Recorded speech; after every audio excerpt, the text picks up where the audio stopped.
So I watched the Oscars last night. I was like, it was so whatever. I am to the point now, I think it's getting older. When I was a kid, I was so into Hollywood. I was so into stars. I was so into like, these people are, I don't know, whatever. They were stars. They seemed kind of untouchable. But then I got these two clowns singing about Wicked last night. I'm just like, I don't know. I'm just not, it's. Pete, two clowns. Ariana Grande, who's the other one? Cynthia Erivo. So those two women, look, here's what I'm going to tell you right now. And this comes right from the heart, okay? Those two women take themselves way too seriously. Okay. That's all I'm going to say. But performing Wicked at the Oscars, which is one of the best musicals ever, and they are outstanding performers. Blah. All right, look, you're right, okay? Like, I'm not defending all their weird antics in interviews. Yeah. You're right. They are ridiculously talented. And the ability to put together the artistry that they do is something that should for sure be celebrated. But it doesn't, I don't know. They operate like that Wicked press tour. I felt like two aliens had dropped from another planet and were inhabiting Earth trying to make sense of human beings. And that was not relatable or attractive to me at all as a viewer or somebody who consumes entertainment. Now, you can also say, hey, Pete, don't worry. Wicked's not for you. We didn't make it for you. We don't want you to watch it. And I get that too. But I felt myself watching the Oscars, at least for a good part of it, just disconnected. And I'm fine with that. And I'm sure folks in Hollywood are fine with that as well. I didn't see all the funny stuff. Zoe Saldana, she may have given the most impassioned speech in the world, but for crying out loud, she was losing her mind. But good for her. The Brody's awesome. I like Adrian Brody. I love what he had to say too. You know what was funny? Did you watch Adrian Brody?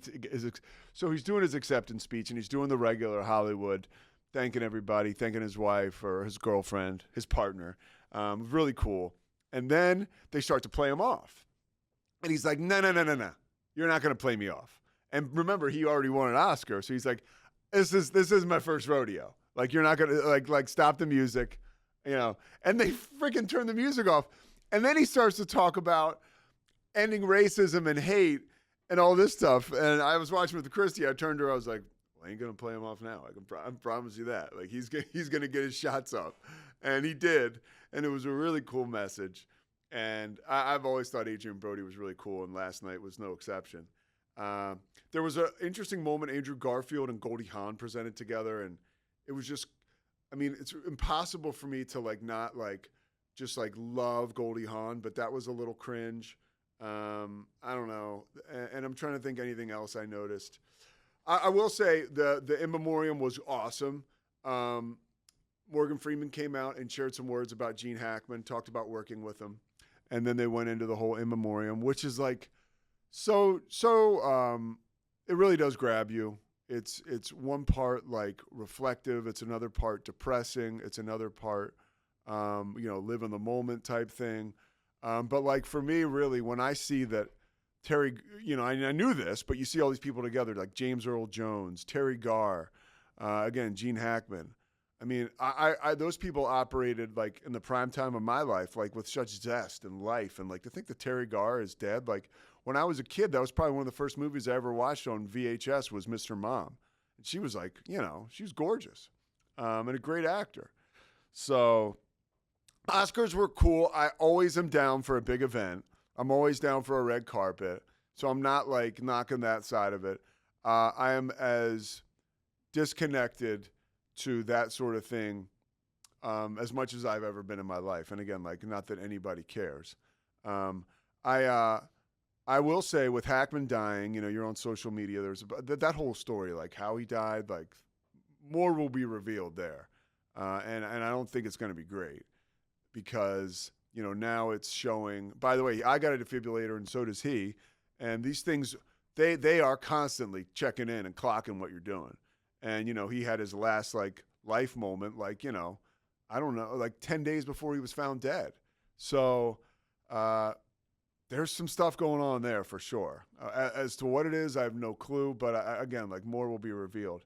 Bottom line is the guy lived 95 amazing years, and he, or at least from what we saw, I can tell you before he disappeared from the public eye, he was super excitable as an actor. And I watched a movie on the way home from Utah yesterday. I don't know. Sometimes I get a weird bug up my ass. I'd never seen it, and Gene Hackman was in it, and so was Meryl Streep.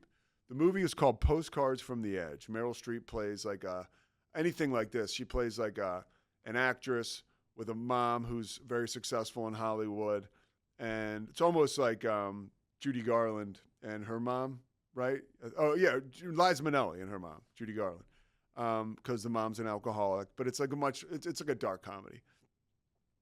Oh, by the way, Meryl Streep, like 1990, a 12. If we're going on a 1 to 10 scale. I had always looked at Meryl Streep because I was such a little kid. She didn't appeal to me like that. I always knew she was an amazing actor. I mean, okay. I was like, this is okay. I had never experienced this. And just one of the most amazing actors. I was totally taken with her performance in this bullshit movie, which makes me think I got to go back and watch more Meryl Streep because she's just like, you can't take your eyes off her when she's on the screen.